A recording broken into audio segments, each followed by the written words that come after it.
I wanted to jump on here right quickly and show you how I have been making my patches for my beanies.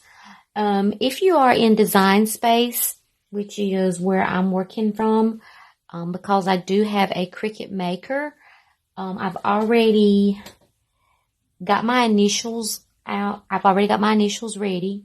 And if you are familiar with defont.com, this is where I got my initials from. It's absolutely free. You can download these fonts to your computer and you have access to use them. So that's what I really like about Defont. But I'm going to be using these two beanies. And as you can see, I already have my initials printed out. And I am going to be using this fabric that I purchased from Hobby Lobby. And I do apologize, I'm not sure what the name of this fabric is. But if you go to the fabric section in Hobby Lobby and you asked if they can show you where the 100% polyester fabric is for making patches, they'll be able to show you where it's located.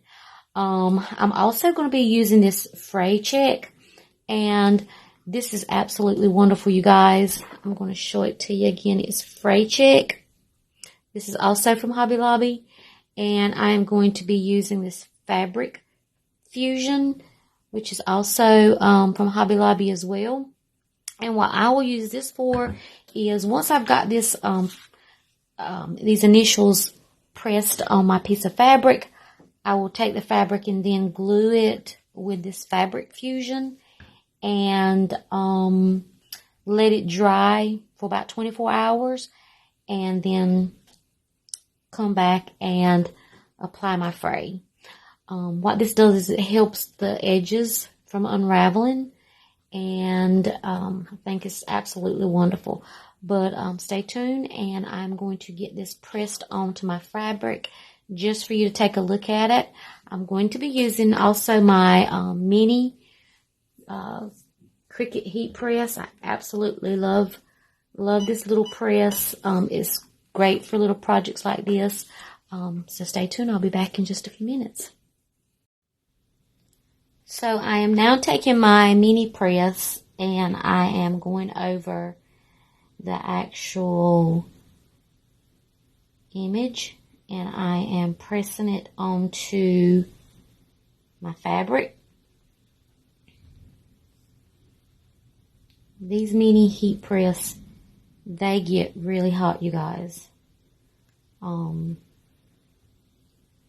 So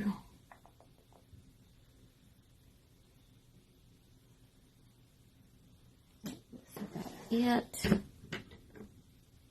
and I am going to lift this up, and there you go.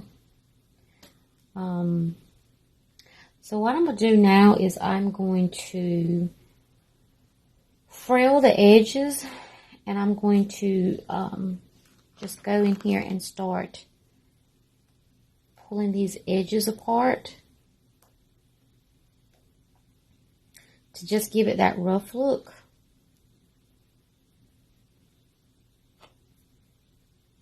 This is a little time consuming, and I'll tell you something else that helps to make this process go a little bit easier for you to grab those edges. I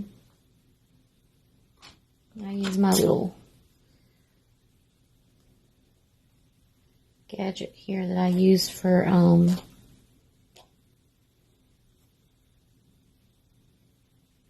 picking up my vinyl.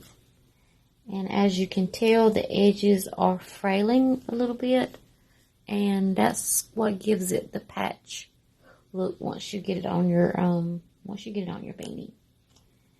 And it just all depends on how much you want. There's no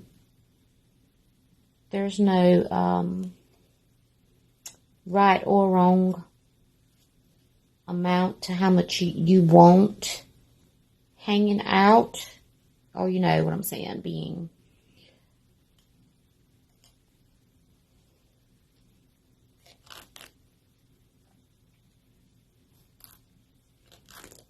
I'll just kind of pull.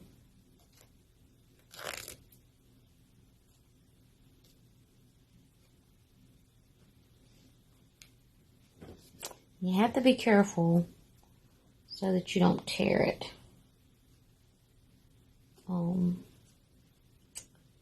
Because that will happen as well.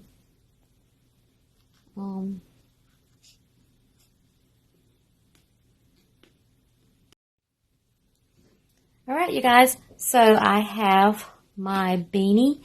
This is actually one that I've already made, because they do have to sit overnight to dry, but this is what it looks like, and I think it turned out absolutely gorgeous. I've had a lot of requests this year for the patch beanies for Christmas, but like I said, on the edges you can go with as much frailing as you want. I did a little bit on this, but it just gives you an idea of it just kind of looking like a patch. But I think this project turned out cute, and I hope that you enjoyed this video. Thanks, guys.